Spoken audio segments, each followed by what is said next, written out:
Hema committee റിപ്പോർട്ടിന് പിന്നാലെ സ്ഥാനത്ത് നിന്ന് തെറിച്ച് സിനിമാ മേഖലയിലെ പ്രമുഖർ. ചലച്ചിത്ര അക്കാദമി ചെയർമാൻ രഞ്ജിത്ത് രാജിവെച്ചു. അമ്മ ജനറൽ സെക്രട്ടറി പദം ഒഴിഞ്ഞ സിദ്ദിഖ്. ഇരുവർക്കുമെതിരെ കേസെടുക്കണമെന്നാവശ്യപ്പെട്ട പോലീസിൽ പരാതി. സത്യം തെളിയുമെന്ന് രഞ്ജിത്ത്. നിലപാടിൽ മാറ്റമില്ലെന്ന് നടി ശ്രീലേഖ മിത്ര. രാജി രഞ്ജിത്ത് സ്വയം നൽകിയതെന്ന് മന്ത്രി സജി ചെറിയാൻ. സിദ്ദിഖ് രാജി അർഹിക്കുന്നുവെന്ന് നടി രേവതി സമ്പത്ത്. മന്ത്രി സജി ചെറിയാൻ രാജിവെക്കണമെന്ന് വി.ഡി. സതീശൻ. സിനിമാ മേഖലയിൽ കൂടുതൽ പേർക്കെതിരെ ആരോപണങ്ങൾ. നടൻ റിയാസ് ഖാനെതിരെ രേവതി സമ്പത്ത്. ഫോണിലൂടെ അശ്ലീലം പറഞ്ഞു.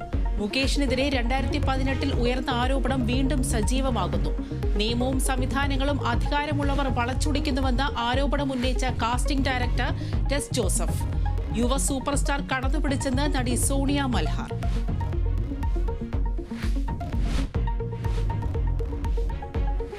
താരസംഘടന അമ്മ പ്രതിരോധത്തിൽ. അമ്മ എക്സിക്യൂട്ടീവ് യോഗം ചൊവ്വാഴ്ച കൊച്ചിയിൽ. മോഹൻലാലിനെതിരെ നടൻ ഷമ്മി തിലകൻ. പ്രസിഡന്റിന് പ്രതികരണശേഷി നഷ്ടപ്പെട്ടു. നേരത്തെ പരാതി ഉയർന്നിട്ടും നടപടിയെടുക്കാതിരുന്നത് തെറ്റെന്ന് അമ്മ വൈസ് പ്രസിഡന്റ് ചേർത്തല ജയൻ. അടിയന്തര യോഗം വിളിച്ച് ഫെഫ്ക. കഴക്കൂട്ടത്ത് നിന്ന് കാണാതായ പെൺകുട്ടിയെ ഇന്ന് നാട്ടിലെത്തിക്കും. വിശാഖപട്ടണത്ത് നിന്ന് എത്തുന്ന വീട്ടുകാർക്ക് കൈമാറില്ല. കുട്ടിക്ക് CWC സംരക്ഷണം ഒരുക്കും. നാളെ കോടതിയിൽ ഹാജരാക്കും. കൊൽക്കത്തയിലെ യുവ ഡോക്ടറുടെ കൊലപാതകത്തിൽ നുണപരിശോധന തുടരുന്നു.